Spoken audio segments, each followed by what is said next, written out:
Hello, I'm Raisa Chantami of the Indonesia channel in Jakarta, and this is your TIC News Break on the hour, every hour. Here's what's happening in Indonesia.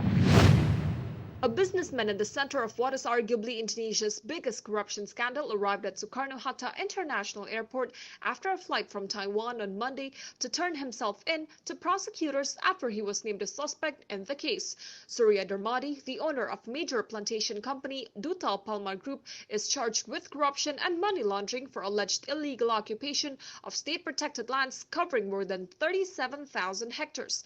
According to the Attorney General's office, the crime has inflicted a loss of 78 trillion rupiah or $5 billion to the state. Apart from the Attorney General's office, Surya is also a graft suspect in a separate land conversion case investigated by the Corruption Eradication Commission.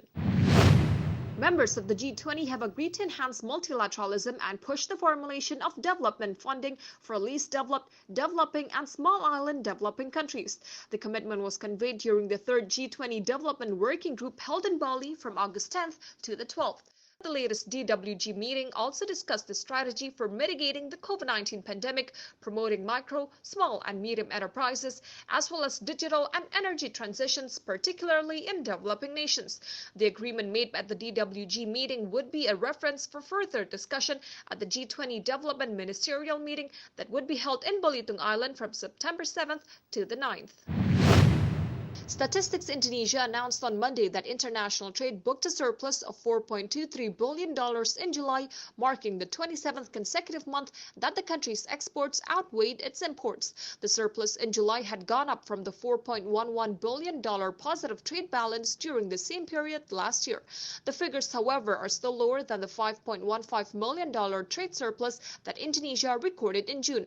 The positive non-oil and gas balance contributed to last month's surplus. In the financial markets, here's how stocks and the currency closed in Jakarta and around the region.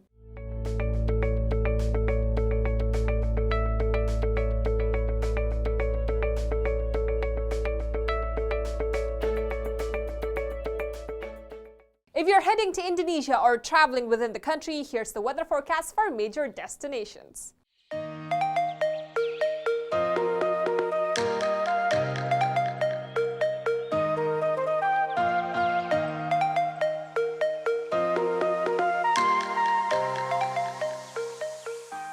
And that's what's happening in Indonesia. I'm Raisa Chantami with your TIC News Break.